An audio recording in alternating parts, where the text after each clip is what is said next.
Hello everybody, welcome to my oil painting class.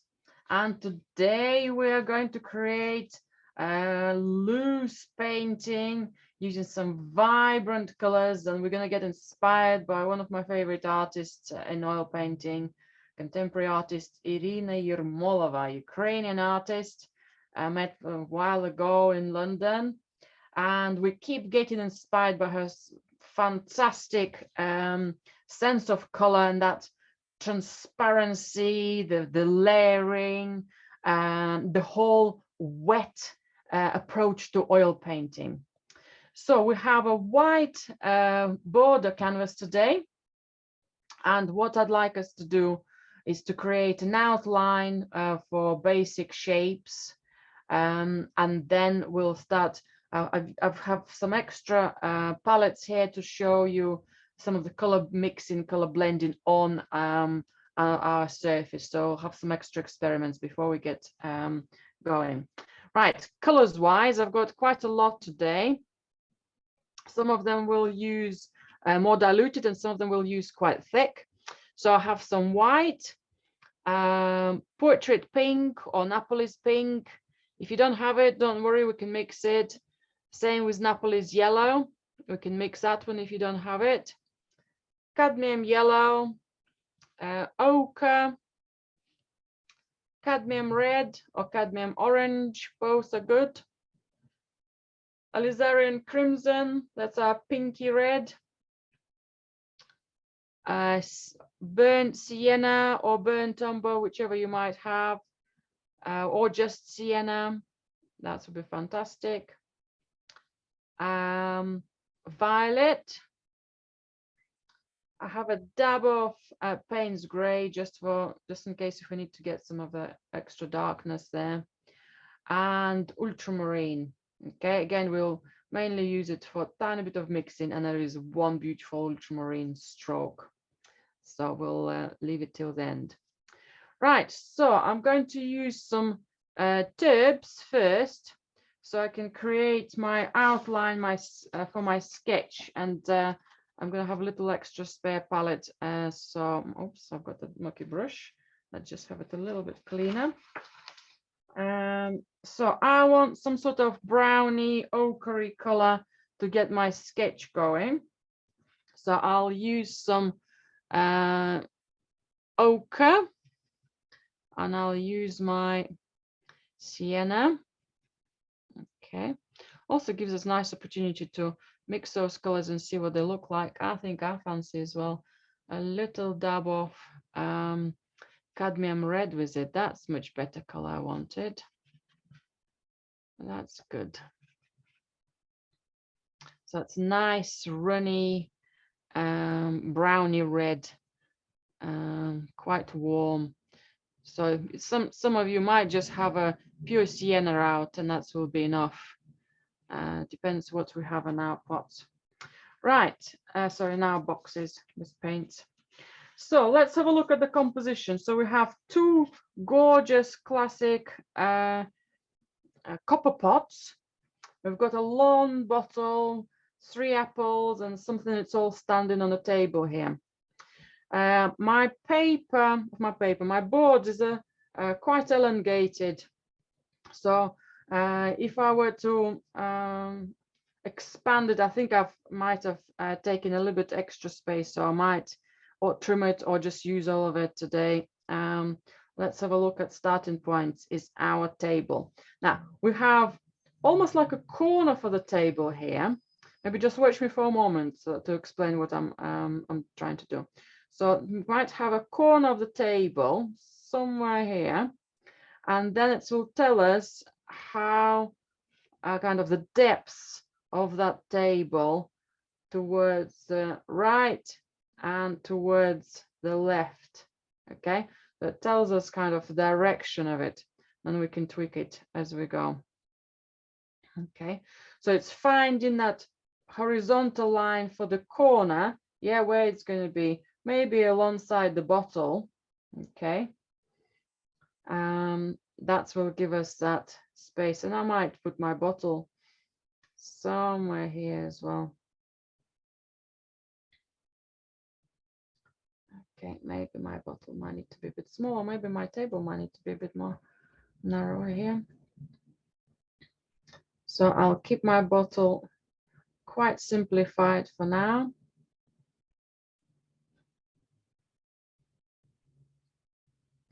Okay. If I can remove some of the lines I don't want, I think my table might need to be a little bit narrower in its width. Okay. There are loads of other colors going on, there are loads of fabrics. It might be a table, it might not be, maybe just something else there, but it looks to me maybe like a corner of a table there, because then we've got that lovely highlight later on. I think I might need to shrink part of my board here, but I'll play with that. Okay.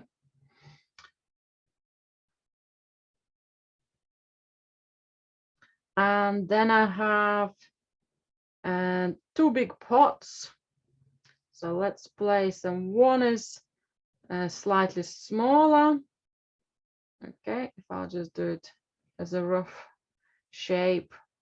And another one slightly bigger. They only overlap on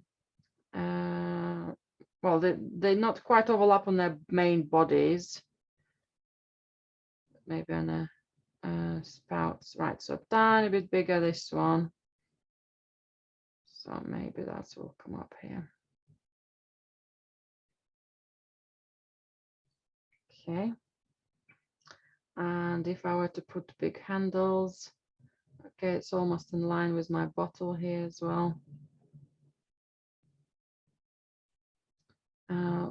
I'll just roughly place some of those shapes. Maybe we can have a look at them better, or just to check that the heights and this kind of the volumes of our teapots or kettles, not quite teapots, are big enough or in the right places for our images. So that just gives me an idea how big that shape is going to be. Or maybe it's need to be bigger or smaller. So that's my checkpoint. Okay, so the kettle might be here. So maybe the bottle is a bit lower, but it's covered by the apple. Okay. So I can put my apple somewhere here. Okay, I might put another apple. It looks a little like it's okay, maybe just right in the corner somewhere here. I might move my apple a little bit closer. I see what's happening here. Okay, so my table, there are loads of different fabrics here. So the same thing is happening, but that edge of the table is going to be below. Okay, then my apple could be somewhere lower.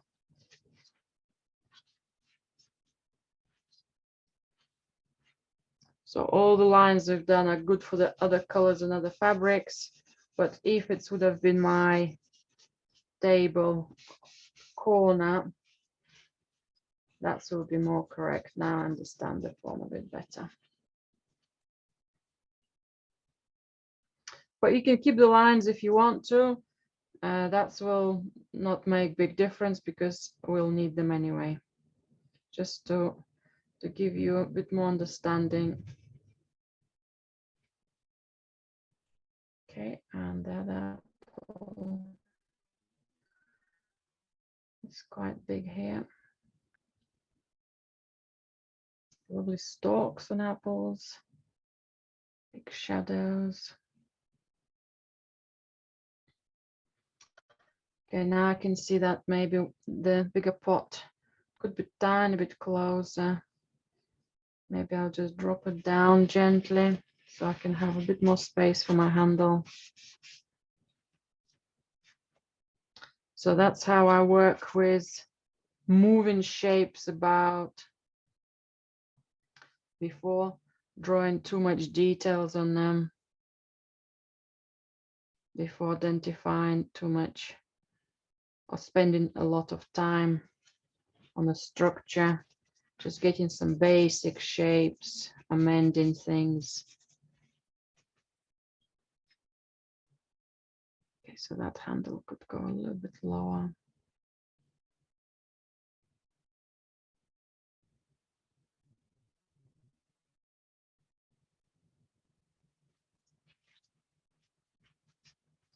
So we have a handle not sticking out too much to the top of my painting here. It has the width of the widest, yeah, sides of the kettle, if I were to do it like that, to give them an idea. With a lovely metal or copper wider segment, and then we've got a narrower shapes which will make quite lit up, and all these lines will become lovely ovals. And then I can work with my second kettle as well.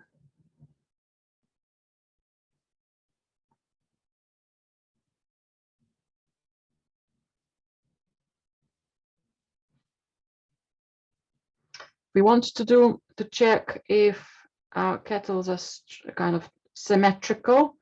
If you were to put a line in the middle and visually compare that width, what's on the left, what's on the right. And now we're working with oils, so the lines are very easy to be smudged or extended or enlarged, yeah, extended or shrunk. So if it doesn't look perfect, perfectly symmetric, while we work with other colors, we can keep looking out for that structure and keep in mind what is going to stay. On the left need to be similar in size on the right. So we'll have to visually correct it as we paint today, because adding various colors will shift the directions, or kind of the shift the lines, even if we were to do them perfectly straight away. Okay, do it snout here as well. Okay, maybe this one a little bit wider. Staying up, okay.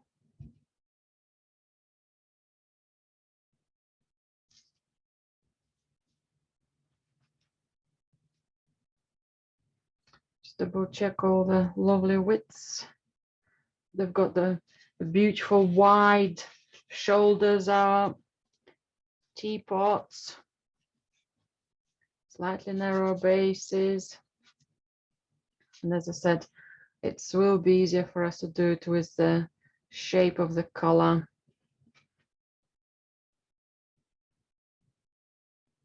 Okay, my bottle. To make the bottle simple, I just done a long box. I finished where the shoulders will be finishing for the bottle with a round edge. That's probably how the light is going to spread. And then another box on top of it. Okay, that's good.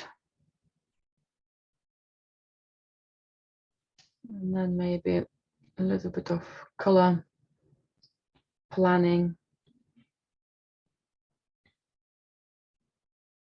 Where our yellow space fabric is going to be, how much it's going to take. Okay. Yeah, these are going to be just different shadows of light.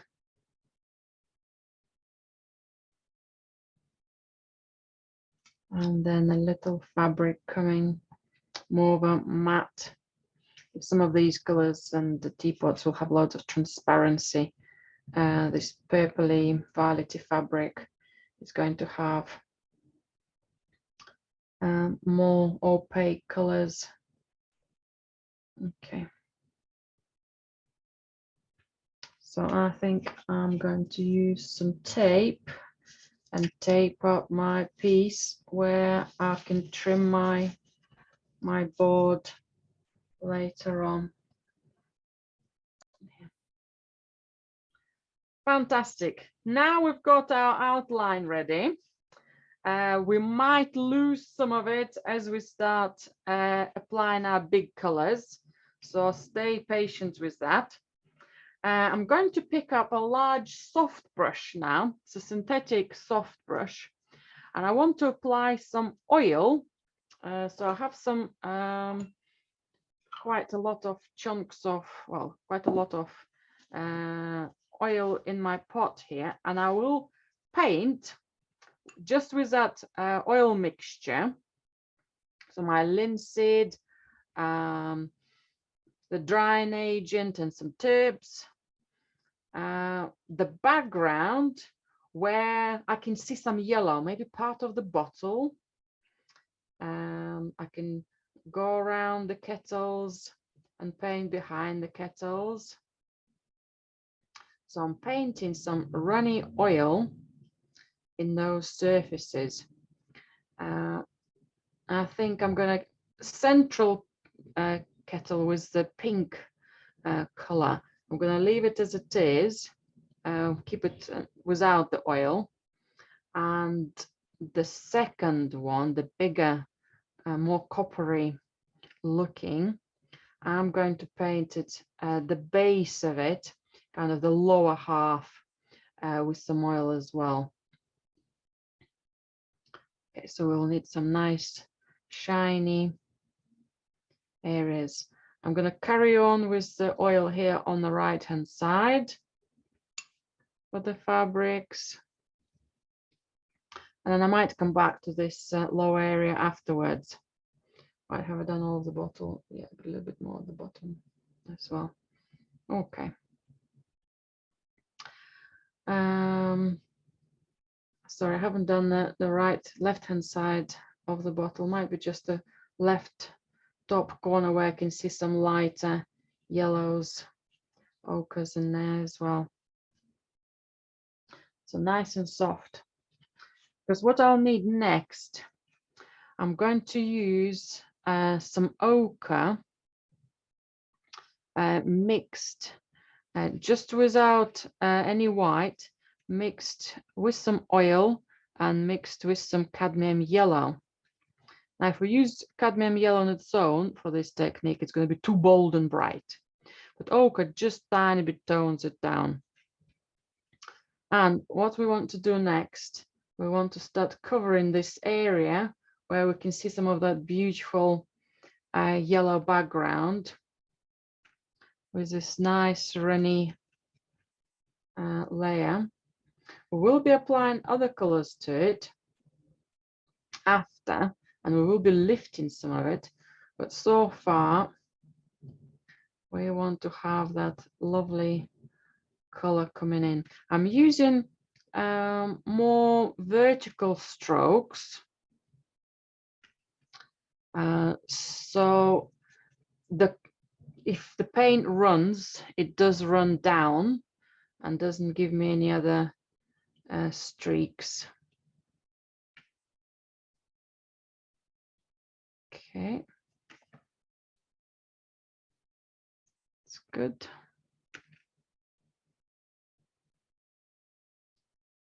Now, if your surface is very, very shiny, just control how much oil you add maybe to your colors here on the palette. Maybe it was enough just to paint the surface with some oil, but it's okay if it is quite runny. I'm going to also look for any of a similar color could be present elsewhere. Now that's where we might start losing some of the shapes of our teapots. So for example, kind of the border kind of on top section of the spout here of the small kettle, I might put a bit of yellow. It will be lifted later on, but so we'll have a dab of that light there below and above the spout of a small pink pot. Might do my apples and even the areas around them. Yeah, so that's what I was talking about, that we might lose some of the lines. So instead of not like an acrylic painting where the initial sketch dries and we can see everything, the lines, these lines will start disappearing with the runny oil. Okay, maybe a bit more around this apple. And also on this corner, top left corner.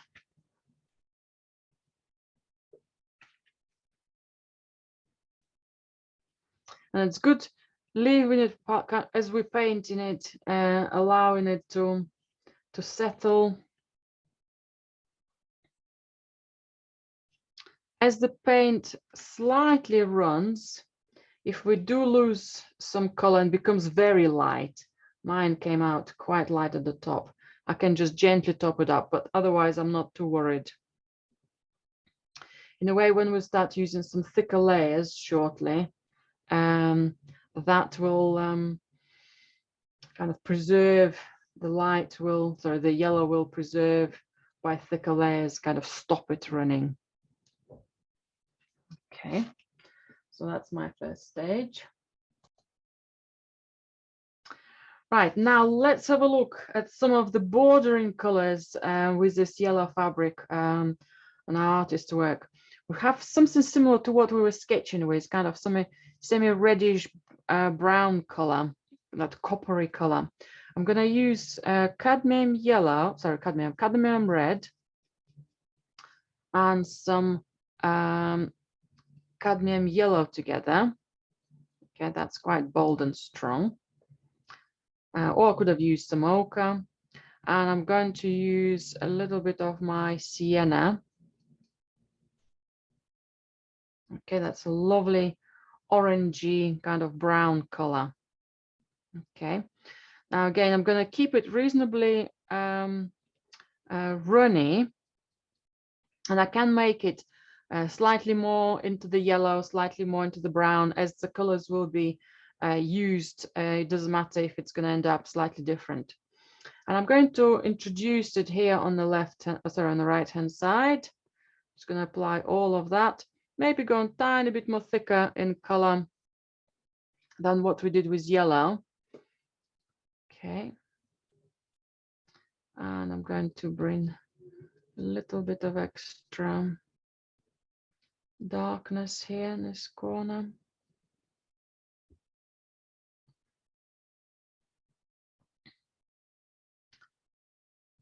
Okay, as I'm picking up more oil from my surface of the painting, I can feel I can go slightly more thicker into my paint.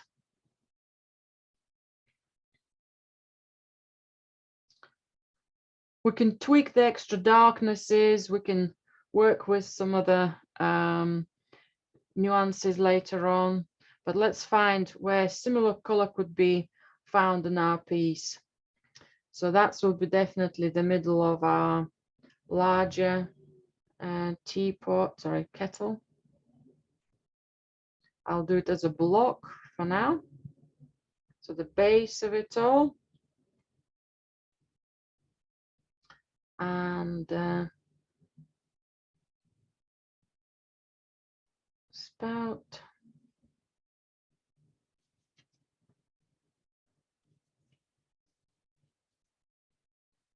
Might put it a tiny bit higher here. I can see a few similar colors on the same teapot. Maybe a little bit on the handle. So what I'll do, because it's runny and soft, I'll just almost sketch with it a little here and there. Maybe somewhere on the lid. Just to give that freshness, a little bit of movement, almost like I'm re-sketching rim. Kind of, have I lost my shape of the teapot, but it's somewhere here. So I'm finding those edges again. Doesn't have to be overly perfect, because again we will have other colors integrating, and then we can find our final strokes. Now my second teapot has probably similar kind of locations of those lovely coppery colors, but it will be covered with some more solid paint. So I will make those areas slightly bigger than they will end up with, kind of the darkness or the locations, just because it will be easier for me to apply other color afterwards. So I'm not going to lose it too much. Okay, so somewhere kind of more on the left-hand side. Maybe again on the ledge, and maybe similar something here for the handle. Beautiful coppery color, beautiful orangey red.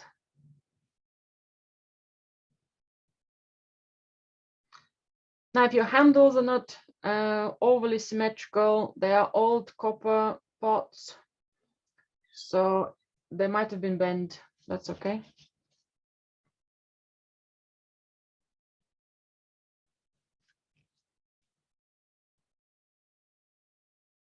Oh, we might have a chance to have a look and amend them a little as we go. Right, anything else, anywhere else this color could go? Now I can feel maybe a small amount of that color could go maybe next to the bottle to balance it. Maybe the background somewhere here. I think we'll change gently this brown on that side to a little bit more cooler brown from a reddish brown. But for now we can keep it there. Our apples will have some similarity in color, but I might go for more fresher ochre and cadmium red, or a bit of even yellow in my mixture here, so they don't have as much brown. Don't know if we'll see much difference in there, but I think as a little starting point, nice to have a little bit of that extra orangey hint on them. How it will blend with the yellows.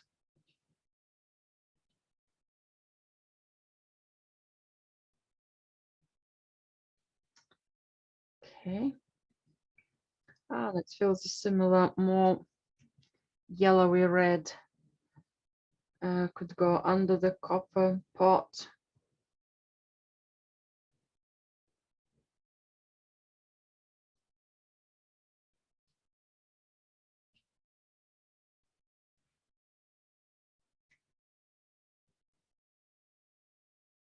That's very exciting.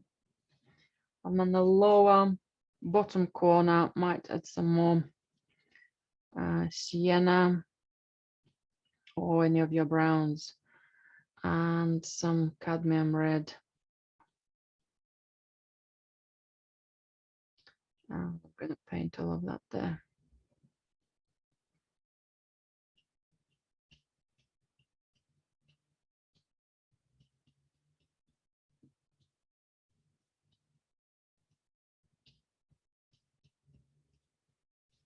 I'm still painting with a super soft brush, super soft synthetic brush that allows me to see the strokes as they kind of slide over my oily surface. I think for this corner I might go for extra brown and extra darker red, but I'm going for a pinky red for my alizarin crimson red to have a darker shape here.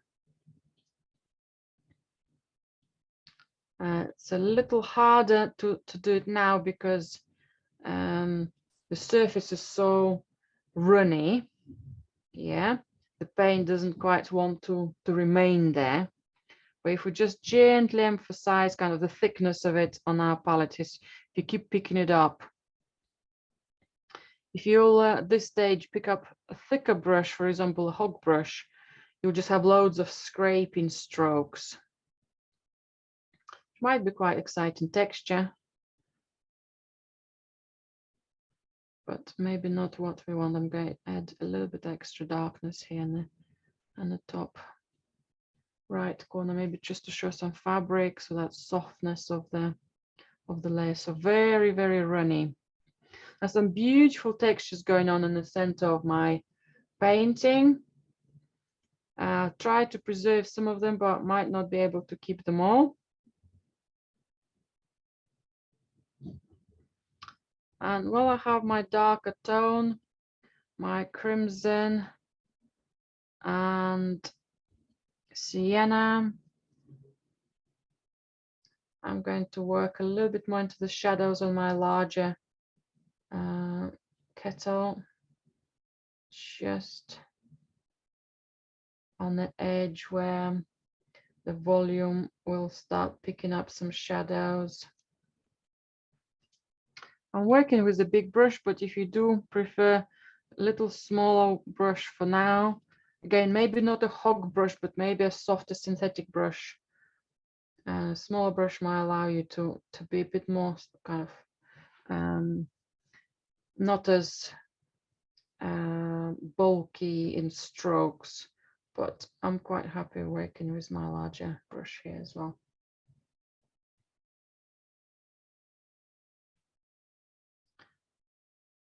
So I'm looking for that shadow on the pot. How is it moving on into the side here?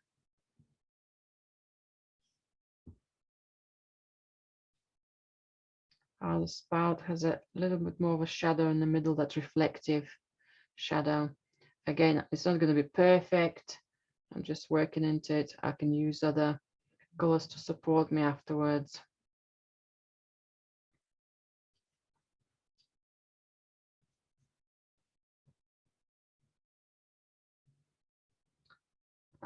Maybe another shadow somewhere here.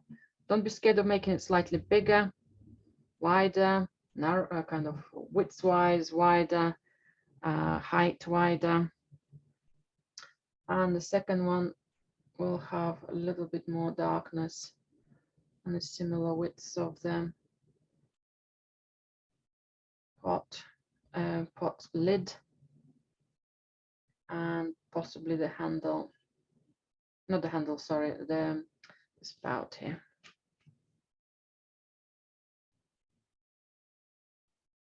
That's kind of in a way how we can see it because of the silhouette shape of those lovely darker runny areas of the brown.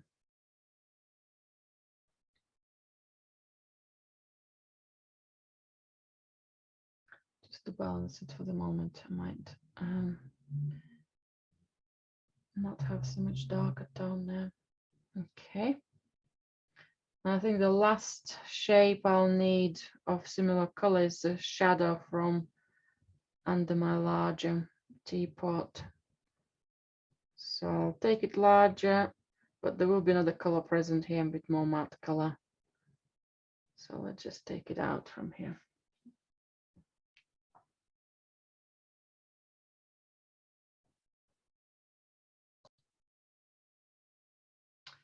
Right, well, I have my brown on my brush. I can also add a little bit more browns on the left-hand side and a slightly more opaque, cooler brown. So for both areas, I need a little bit more cooler brown. So what I'm going to do this time, so I have got all my reds and sienna here. I will add a hint of ultramarine to that. And because it's going to make it just extra darker, I will need a dab of white, only a small one, so I could see that my color, Okay, it's going a little bit cooler. Okay, that's come out a little bit more too white, so I'll have to add an extra more sienna to that, and maybe a little bit more blue. That's better.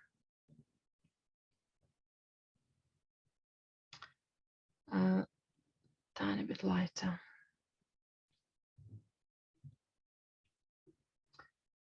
Because this color has some white, it will bring us some opaque qualities, and that's where the playfulness of the technique is going to come in.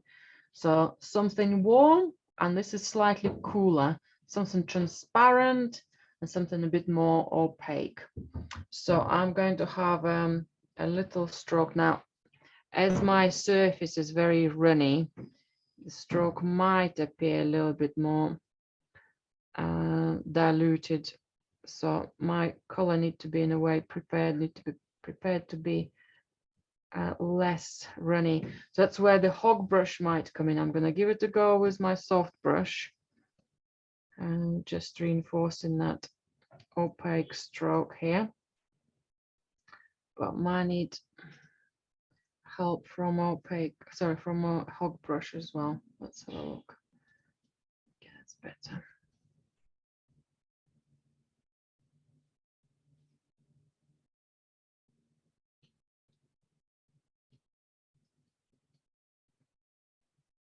Just a little bit my hair. Okay. And let's see how that settles. And again, a similar color I'm going to put on the corner here, which will offset my bottle. Okay, so it means I need to come closer to the bottle. Maybe perhaps over some of the yellow here. Maybe leave some of that partial yellow peeping through. I've left a little bit of brown, so maybe I can just skim through it as well.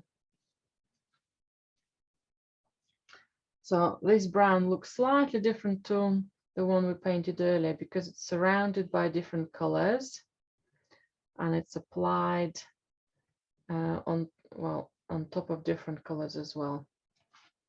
So again, this corner could emphasize my apple. Okay.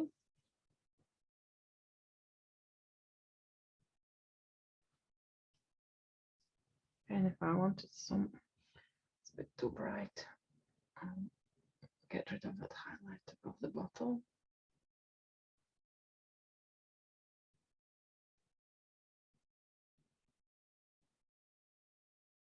Okay.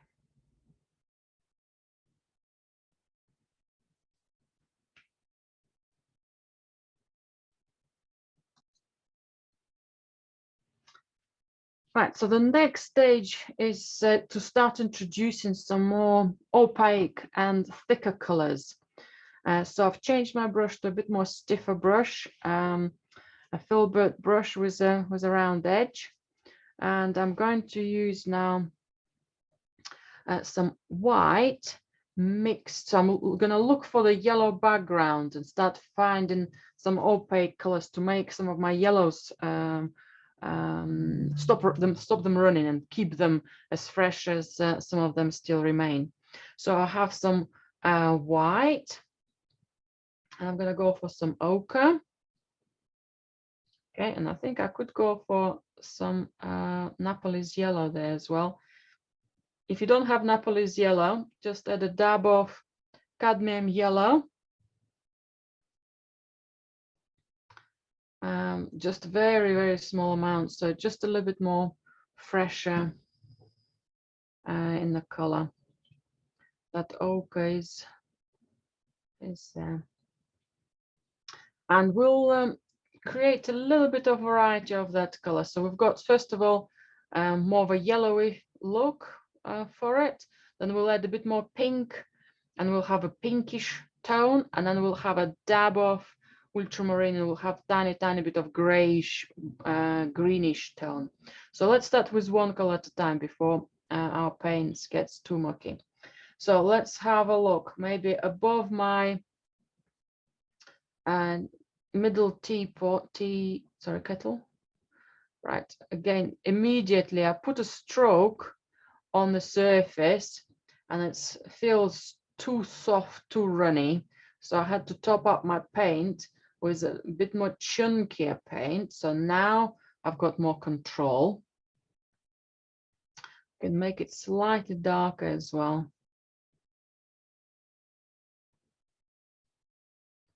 Slightly darker here as well. Okay, that's a bit better.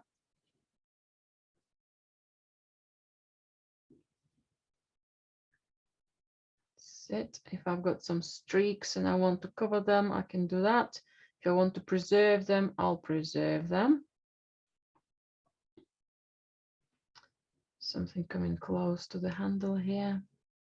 So now I have quite thick paint, which will have very different feel on the surface. Quite sliding surface, right? Maybe something under the handle. Just as a starting point, and I'll get some pinks into that afterwards. Okay, it's sticking out a little too simple.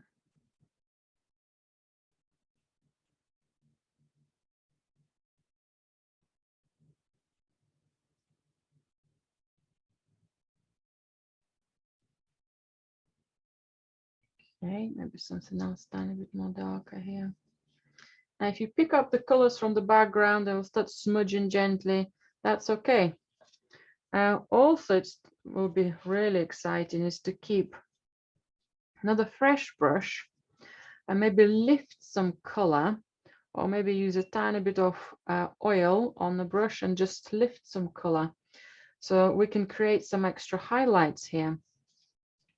But that's easily done when you have some thicker paint as well.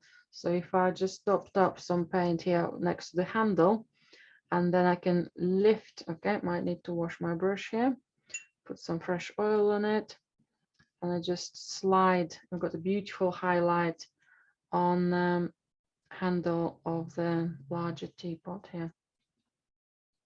Now that could be done at this stage, or it could be done later on as we're finishing the work. So keeping a fresh brush available would be great. Can see also a nice stroke of light right here. You can use your thermocloths as well. So that's a nice, exciting stroke. Maybe something else will come up to finish it off later. So it doesn't stop on my fingerprint. Okay, and then I'll continue with my yellowy ochre. I think I could do maybe a little touch up around the apples, just to have a bit more stability within the color. Okay, I can see it slightly more on the bottle as well. Maybe the sides, the left and right hand side for the label. Okay. And I'm ready for some pink. Maybe my bottle will have a little bit wider neck. So I'm ready to put the cork there later. Right, so I have some portrait pink or Naples pink, which I'm adding to my existing colors. It allows me to change the color very small without too much effort. If you don't have the portrait pink, just use a little bit of alizarin crimson, but small quantity, and some extra white. Okay. But with alizarin crimson, you can control how dark you can go. With portrait pink, you can't. So in a way, I will be using it later on as well. So I've got now pinkish ochre, and I can see that my bottle could have some more of that color in the center. Again, for the label somewhere here. I think maybe crimson might be a good idea. It does look quite pale. Some stages here. And let's put some of that ochre pink for the background above the small teapot, between the teapot's handle and the bottle. So my color is much more stronger now. They're not oily, but they slide very excitingly on the surface. Yeah, some of them will get, some strokes will end up with some beautiful textures or mark making. So stay with that, enjoy that. Okay, so behind there. And some more, a little bit lower. So I'm offsetting my teapot a little bit. I can see some darker tones, maybe a tiny bit of that alizarin crimson again coming in. And I'm gonna go for the middle of my teapot, smaller one, sorry, kettle, keep calling it the wrong thing, and go over some of my coppery shadows. So now I'll build up that form a little bit stronger. Okay. Just a little stronger.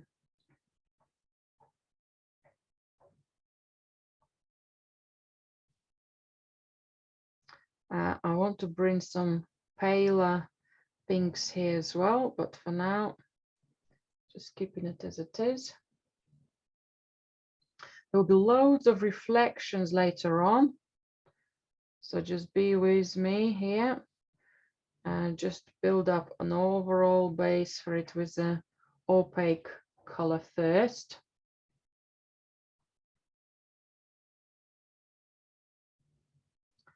You can also see similar color going, but maybe slightly darker, going over our second kettle, over its top. Okay, maybe a tiny bit lighter. Mine's gonna be too dark, maybe too red.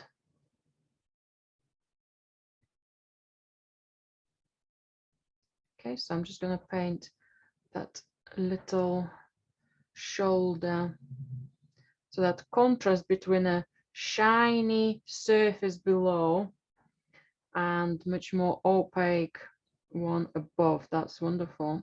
And then I'm going to do a lid.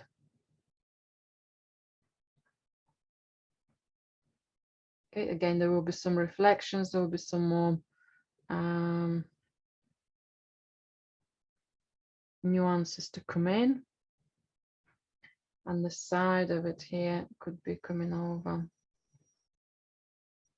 Now we could have painted all of this area, and if I wouldn't have been doing demonstration, if I would have been like Irina Yermolova, just painting an image, I would have painted all of this area and then put the teapot kettle back.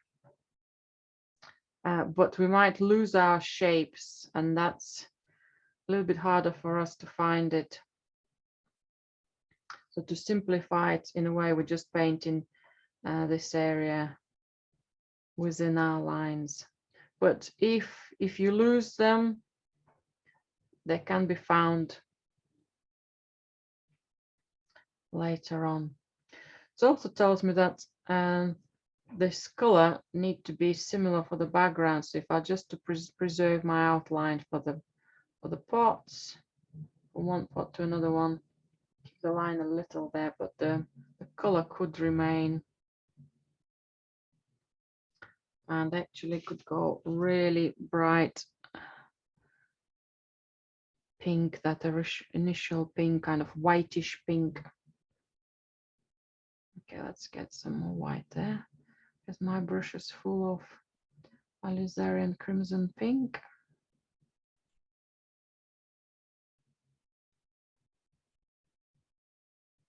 So nice and chunky color. I'm even doing a number of strokes to place it there. And now the lid has now a similar pink.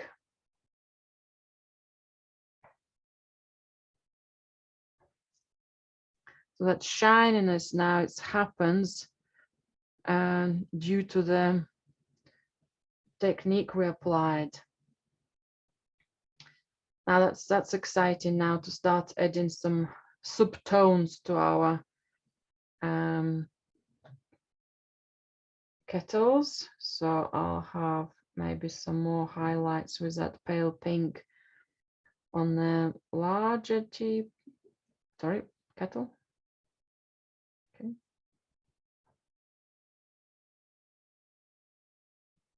Maybe the lower end of the smaller one as well. Just a little bit of extra, showing the reflective surface of it.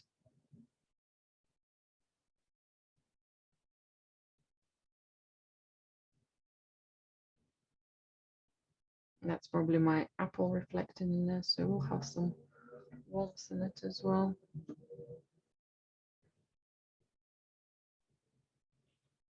That's better.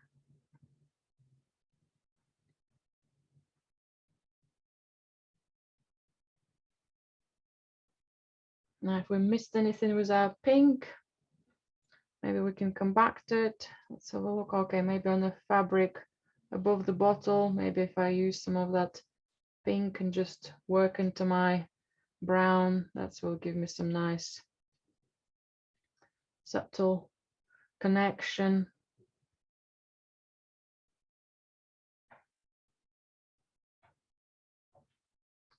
I want to make this fabric on the left hand side a little bit softer as well, maybe as a line, so I'll just use a similar pink to encourage it. Any other smudgy lines started to run. Okay.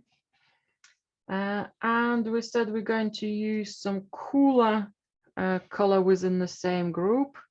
So again, I'm going to go for some white. So I wiped my brush from all the stronger reds. So I went for some white, for some ochre, and a small dab of ultramarine. Okay, maybe a bigger dab, a little bit at a time. Better to have less than take too much too quickly. So I need to keep it similarly light and not go too far in darkness. So if I were to look at those two colors and that one, pink was a bit lighter, but those two and that one looking similar now. And then I can paint inside of the handle here.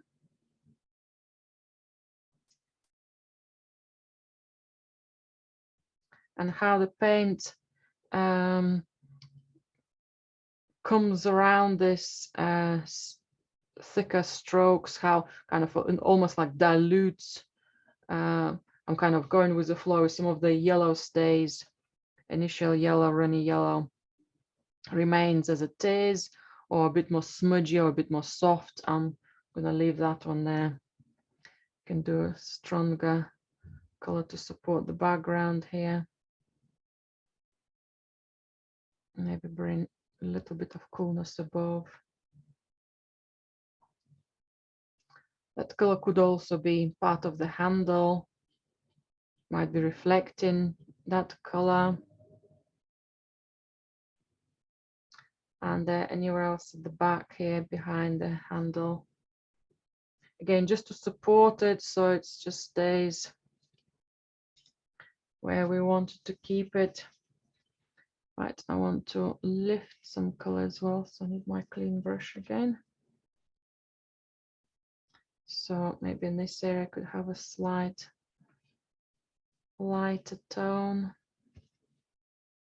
with a clean brush. I'm just gentle. I don't want to overlift it and lose my reflection on the handle, which I can actually clean as well, even more now. Okay.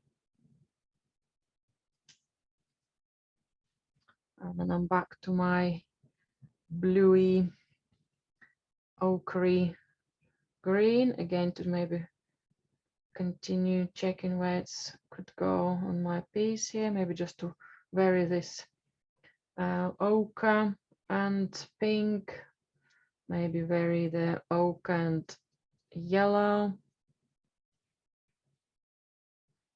The bottle could have maybe the bottleneck could have slightly darker color, and maybe the shadows of the apples will have that warmth, but at the same time it will have a shadowy coolness. Yeah, so possibly how some of that might smudge. And they are much more opaque now, those colors. So they're not transparent, they have quite a lot of white in them. Kettle will have, I don't know if it's a fabric next to it or reflection.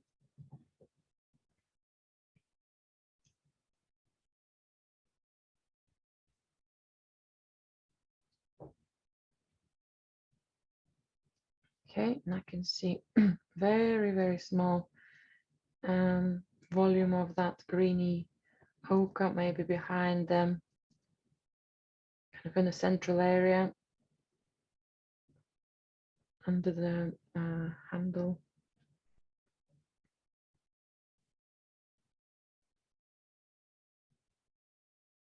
Okay, that's nice.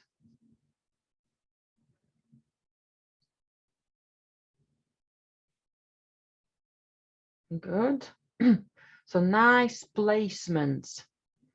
One color move to another, move to another. Spread out gently. Okay, just looking for the balance of some of the strokes.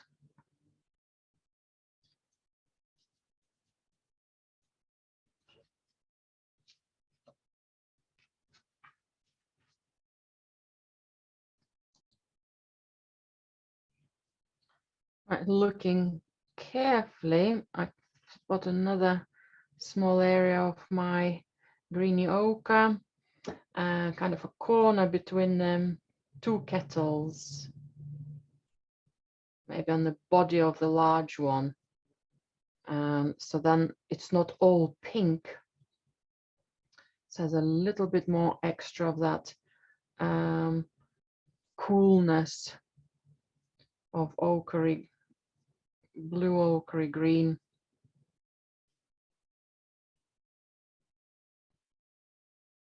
Okay, just checking. It also makes it much more three-dimensional as we just dab small volumes. And let's say if we want to continue with that line on the teapot, on the kettle, we can just almost like move it with our thicker paint or drag it from the wet surface to our thicker paint.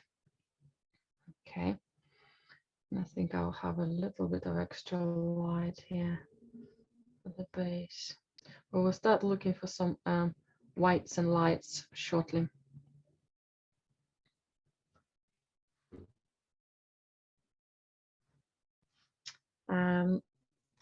For our fabric here. So while we're on super pale tones, let's find more of a violet color. So I'm gonna go for some white and some violet, direct violet. Now this area Hasn't got any oil for me, so I can use a little bit of just a dab to get my paint applied easily. And that looks a similar darkness to my previous ochres. And that will be good for some areas, but for some areas I might need to make it slightly darker. Right, so let's compare it next to, if we paint it next to our kettle. Yes, definitely need to be a bit darker. But below the apple here, that could be slightly lighter. So maybe a corner here. And then I can go and make it darker. So for now, just the violet and white.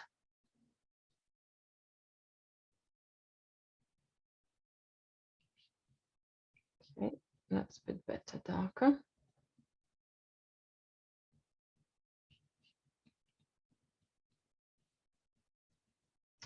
And we can also see there's some sort of lines going underneath. Maybe if I were to sketch my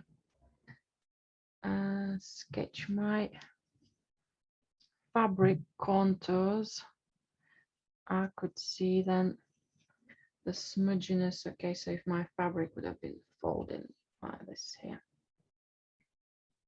the fabric or something, changing the table. So when I come close to them and start smudging underneath or coming around it, I can then shrink this line, and that line almost disappears or appears, and yeah, you just kind of start belonging to that surface a bit more. Yeah, I quite like that. Maybe above here. Same perhaps I could have done with the shape of the apple. I would have used slightly darker brown here.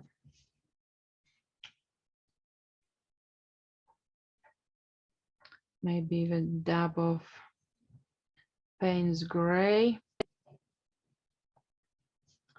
And well, we can sketch. Right, what I'm going to do, I'm going to use that color on a very small brush. Okay, and I can then give myself almost like an outline for the apples. Very gently, so they're not overly jumpy in darkness, but they're there. That line will disappear as we start painting close to the apples as well. Some of that line could come back a bit more fresher, but I just want to have it disappearing into my fabrics as I'm starting to paint them. My teapot could have a little support of that line.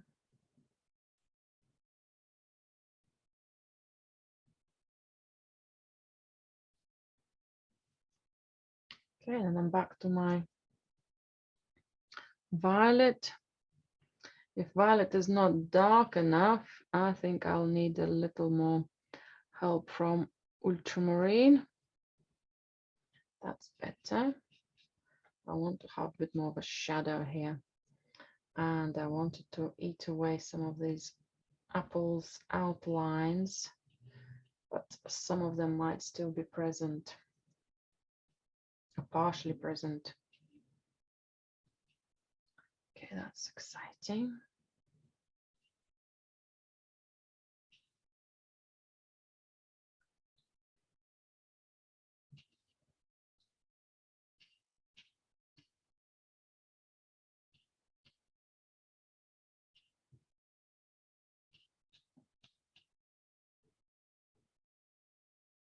Okay, so something darker on the corner of our table, something catching some light, and again fabric changing direction, and we changing them light here as well.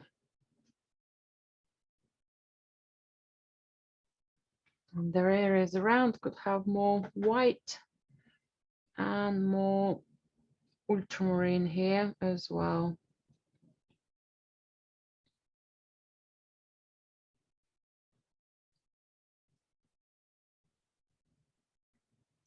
So then they offset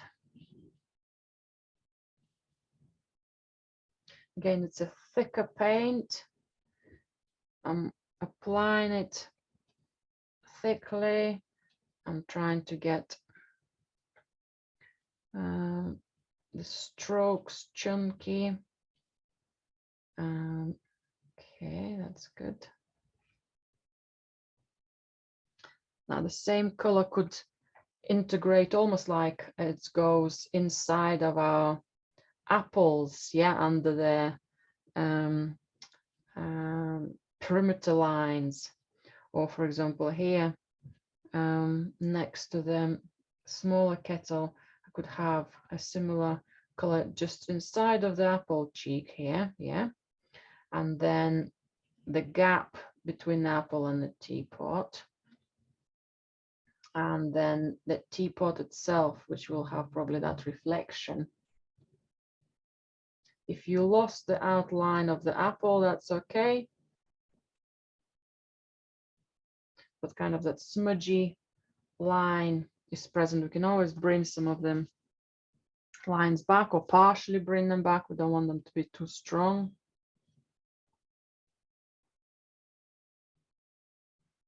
Okay. Where the line is too wide, I'll shrink it with my color again.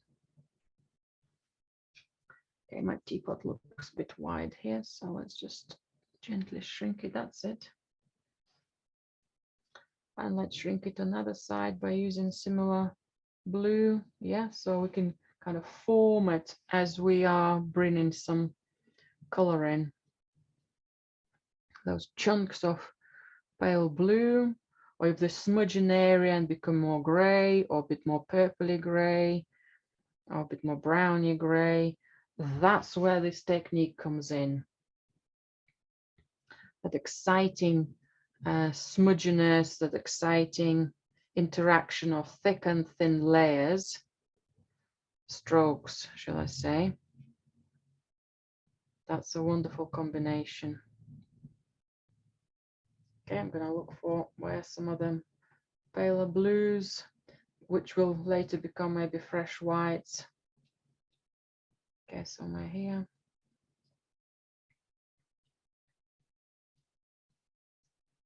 A bit more ultramarine here.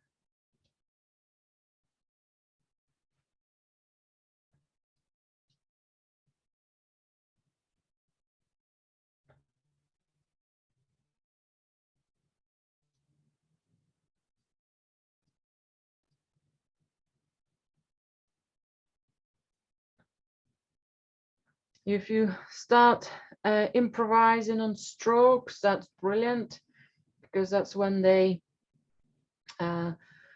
those exciting movements will happen, and you need to go with the flow there.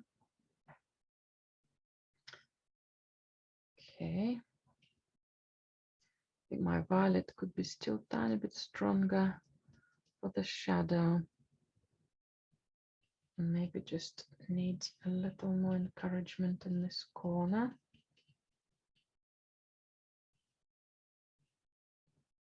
Okay. And perhaps getting it together with some, oh, it just looks very light. So I'm happy with the colors, but okay, that's a bit better.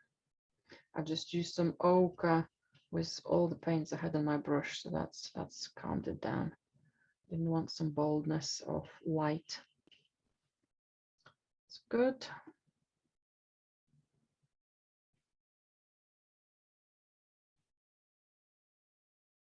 And we're ready to introduce some highlights. Right, my apples, just double check if they have got too many dark tones. I'll smudge them, maybe bring some extra color to them later. Right, any of similar ochre, white, or any of the colors I'm spotting. Maybe behind my other apple at the distance, a little bit of light. ready before the darker shadows will come in. Now, as much as we're using some of the dark lines or preserving some of the browns we were sketching with, we can also use the back of the brush and create some white lines by dragging some paint and sketching with that. Okay. That will give us again some wonderful feels.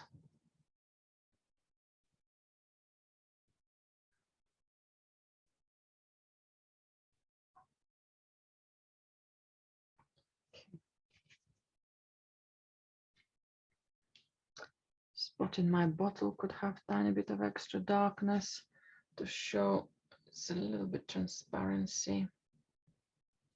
That's better. Good.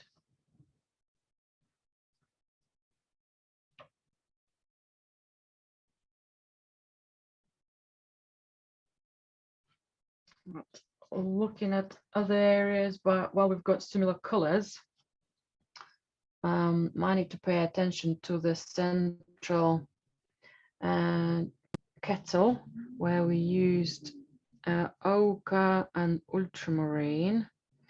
Couple of small strokes, but I think they need to be dark enough to offset the highlights, which I'm aiming for next. So ultramarine and ochre, maybe just on the border here. Maybe a little bit of similar color somewhere underneath. I think it might be just extra reflections of the shadows from the apple, or what's maybe further back, what we can't see, kind of at the front. And also reflecting my violet fabric into the kettle here. Okay, it's a little bit too dark.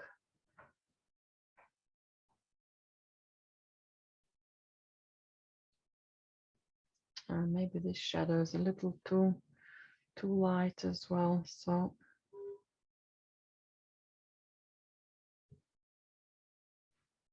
that's okay. But I can bring my, now if I wanted to bring some extra shadows to the border of my transparent layers of the kettle here, instead of using any opaque colors, I'm going to come back. I've got one brush which has still transparent colors without any white on, so I can just add that tiny bit more density of paint.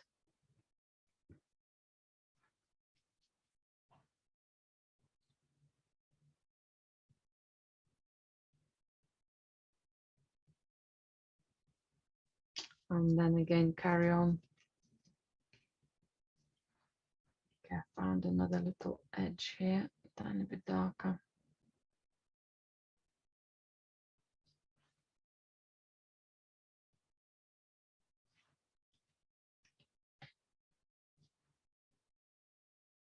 And this pink still could be slightly darker. Then the top will be jumpy, nice and bright.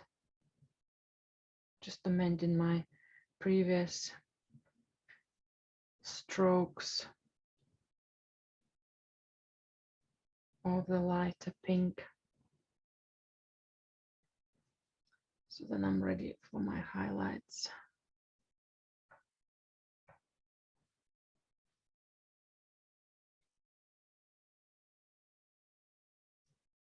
Okay, right. Now let's have again smaller brush, nice clean brush. Ready to do some chunks of white. So my fresh white, I might actually top it up, make it fresh white. I'll use the brush without any oil on it. So this is a fresh, clean, dry brush.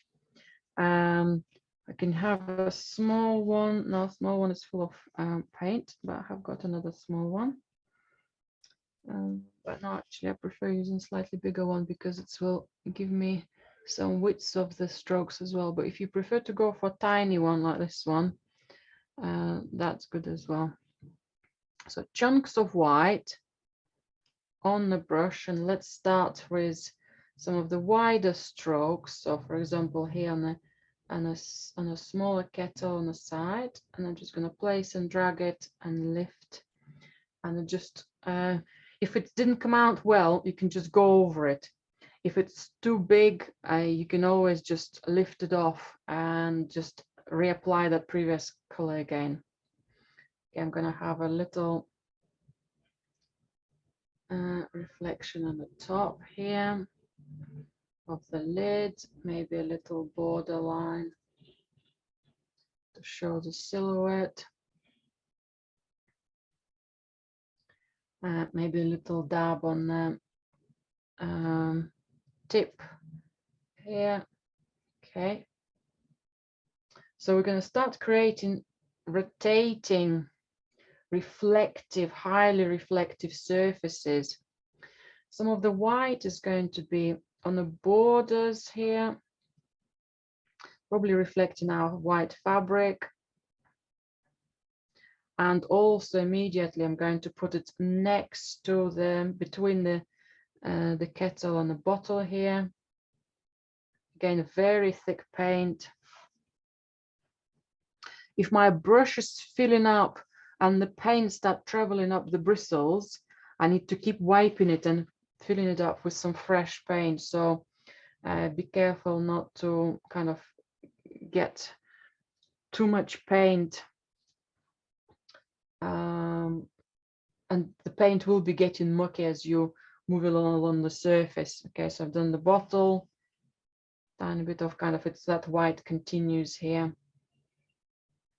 Maybe there is a reflection on the bottle neck, maybe on the side of the bottle edge. I'm going further that same direction. There's some little reflection on the apple, under the apple. So I'm working from one, just kind of leads me from one area to another. Okay, my other apple is slightly different place, but it doesn't matter. I quite like how they are. So I'm going to preserve that. But my second apple is going to have, right, I can see my second apple could do with some fresher orangey yellow color before I do my before I apply my reflections. So let's increase that solidness. Okay, a bit more red. I want something orangey glow. That's a nicer one. That's better. That's much better.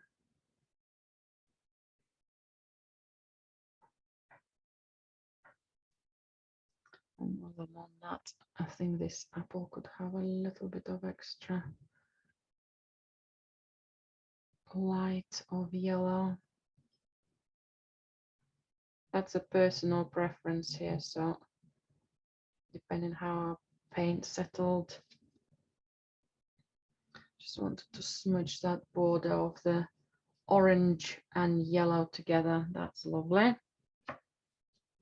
Okay, so I'm back to my highlights for this apple, maybe the side here. Again, maybe a part of the teapot, sorry, kettle is going to have some nice bold reflection.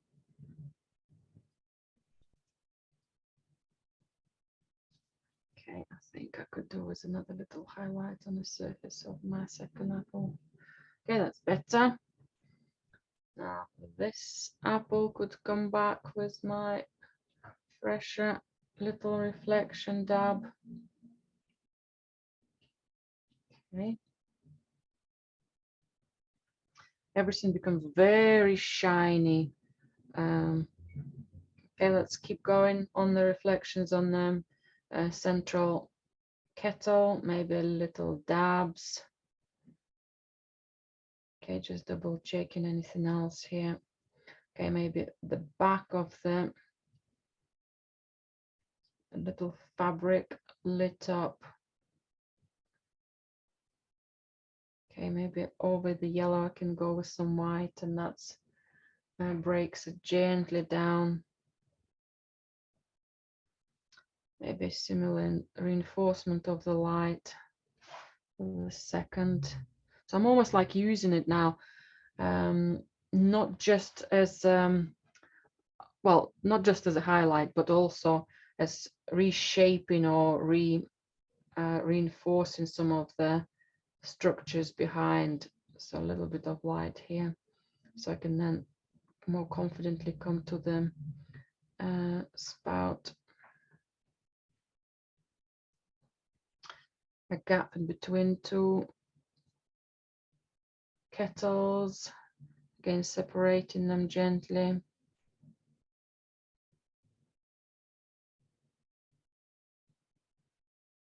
Little highlights on them. Spout, I haven't finished sketching it. I might need to come back with the darker tones, but while I've got my white, I can do that.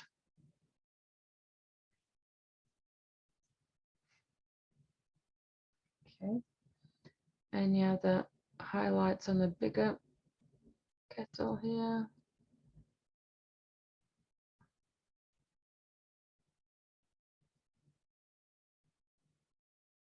If my brush gets contaminated with subtones and it's not fresh white, it will not give me that same boldness. So I need to make sure that I have a, I'll check, especially the further I'm going into the details. Okay, that might be too far. Highlights gone too far. Let's bring that initial color back.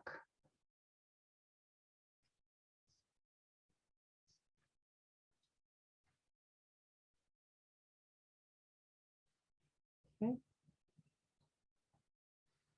Any other small, almost a tiny little dotted dribbles of light kind of on the edge here, just to show that shiny surface, rotating extra. And then again, the spout for the second kettle. That's becoming much more exciting. Some smaller highlights on the handles. We just need to go around. Now, some of the whites I've lifted, and some of the whites I can introduce as paint. So a bit of both, whichever you prefer, whichever you might find easier, or maybe just do a variety. I think I'm going to just go and introduce some thicker strokes.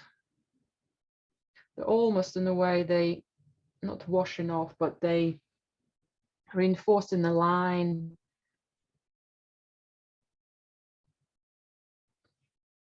Okay.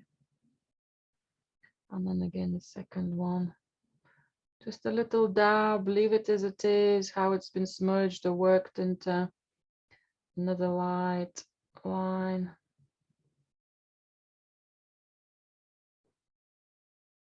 Okay.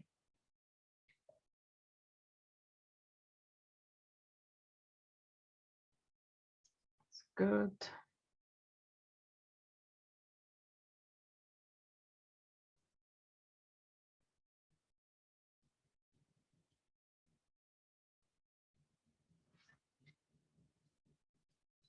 Just want that line to be a little bit wider, that's better.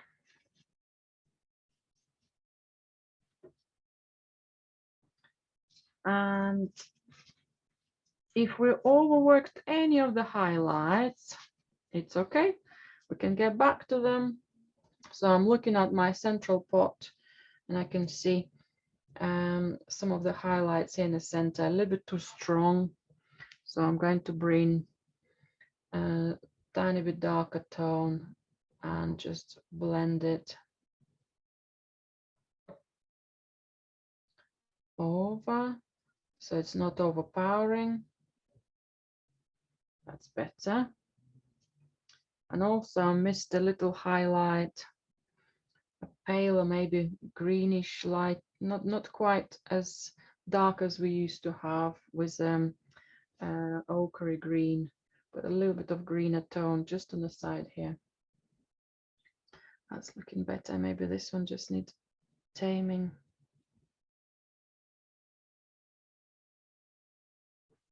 And then something else, gently redirecting.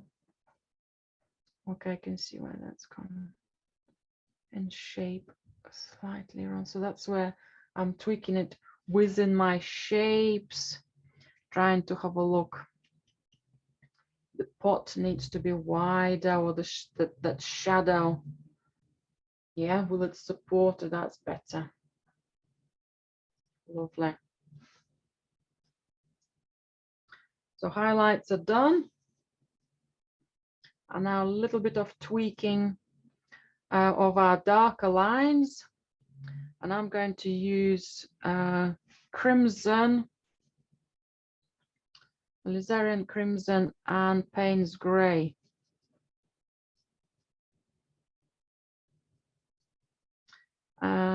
Now, as I mentioned earlier, I don't think I want to have as much black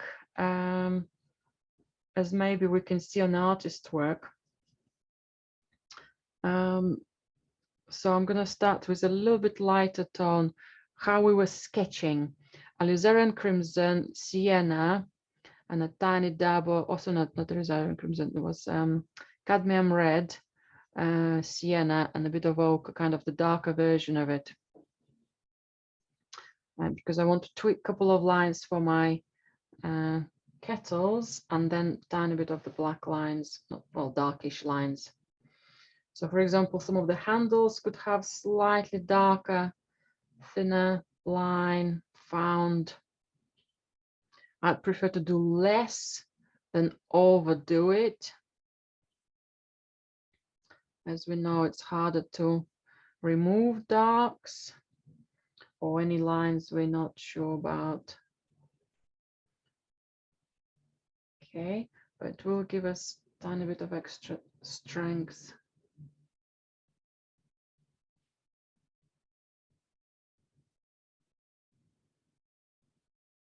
An extra shininess.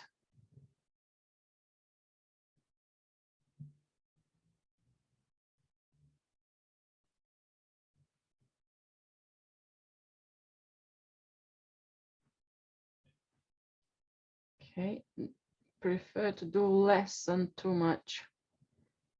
Even if I see something what our artist did, I might do less to support my piece.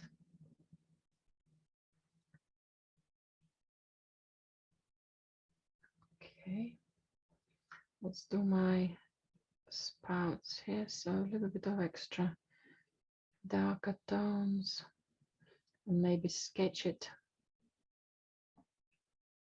over any areas which are a little bit smudgy here or runny here, and I don't want to have that too much attention. I can just go over that segment completely.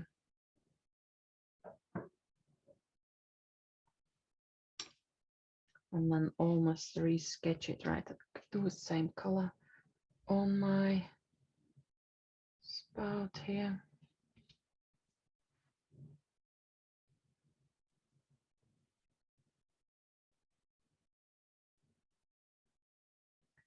And that's when I need a little bit of extra darkness as well.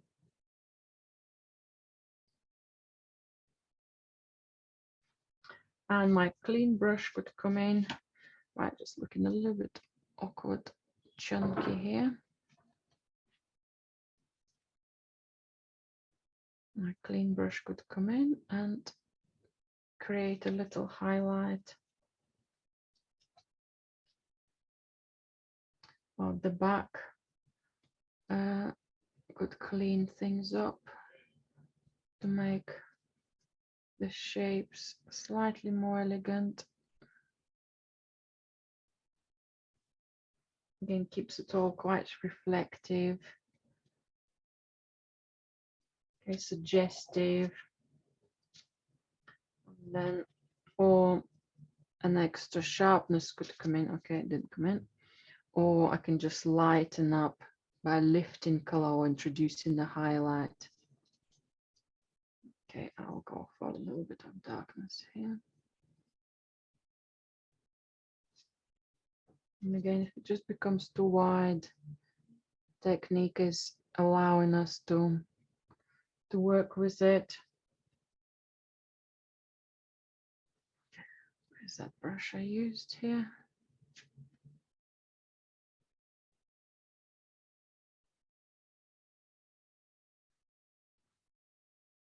Okay.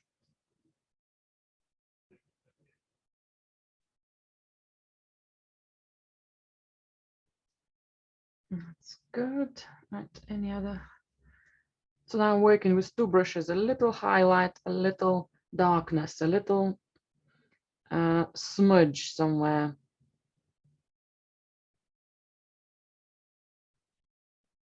That's better. I'm quite happy with that.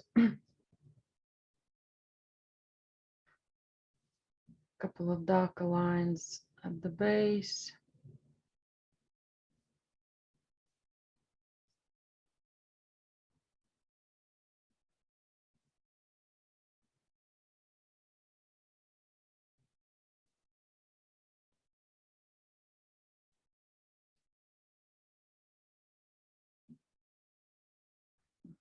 Okay, that's all good. Maybe a tiny bit more here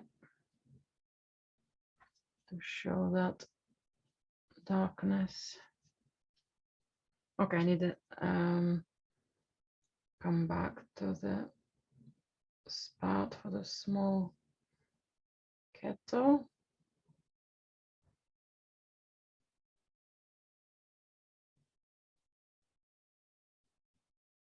So I have much more precision now with a small brush, maybe smudging slightly. I want some of that gorgeous red and ochre or red and yellow. That's it. So I've got that beautiful light, and that one is always quite juicy, really full of reflections. And then my dark could top it up again. The shadows.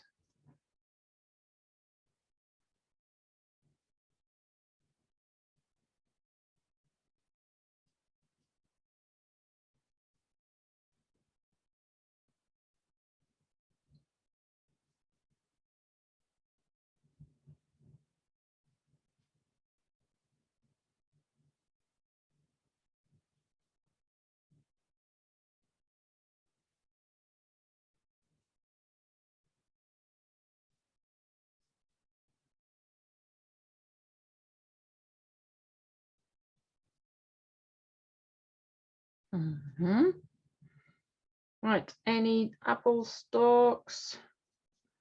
I quite like working in that darker tone, but without black here. I think there's so many beautiful highlights. I think it would be a shame to overdo the blacks.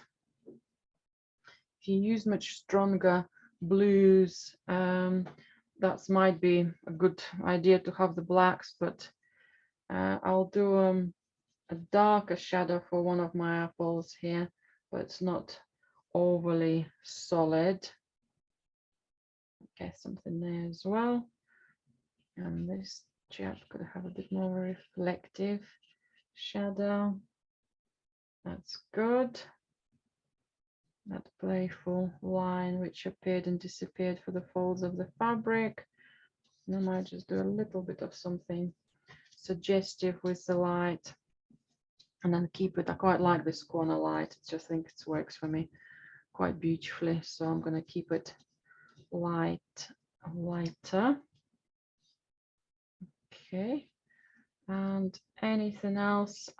My bottle top, and I think that blue stroke, which will cool things and balance my violet, and I'm going to stop. So the cork, I'll go for some violet, or sorry, blue. And whatever I had dark on my brush here. So leaving the top slightly lighter, maybe bringing that mark slightly lower. Okay, smudged it, not quite straight. Just balance it gently.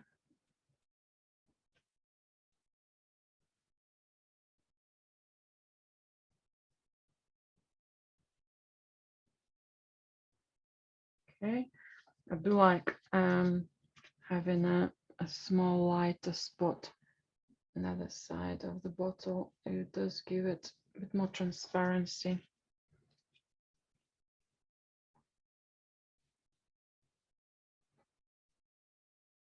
Okay.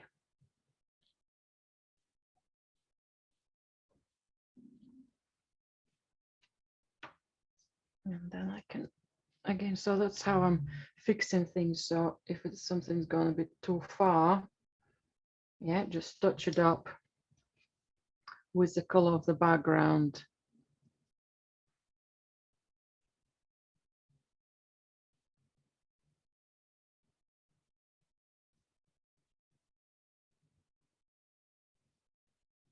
Just balance my bottle's darkness. I did a slightly darker edge to the color here as well. And that's nice. That's quite nice. Settled the bottle beautifully. Okay, that's good. Could do now a highlight around the bottle top. Create a little oval for it. Show a little bit of that width or the glass surface. Reflecting. And then my fresh blue ultramarine stroke. I need some extra fresh ultramarine. I need some white.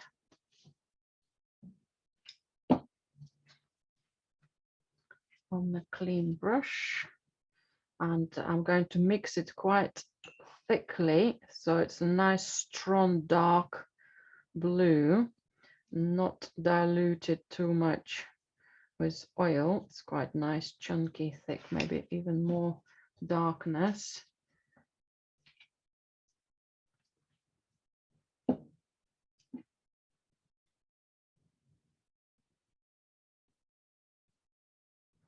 Okay, that's good. And it's going to be one take on this stroke. So somewhere here, so I can plan it as I'm kind of hovering over the surface. I know the surface of the board is going to be very oily there, so I need to be quite precise. So I'm going to pick up the paint just on the tip of the brush, so it's quite a big chunk on the tip. So hopefully it will last me the length I want to go, so somewhere there. It's quite nice, a little bit broken, but I can just drag it a tiny bit more solid here. That's it. Might do a little support to it there. Very nice. Okay, that feels, that's good go. That's it. Even better now. Even better. And stop. So very exciting, fluent painting today. Hope you have enjoyed the class. And I look forward to seeing your paintings finished.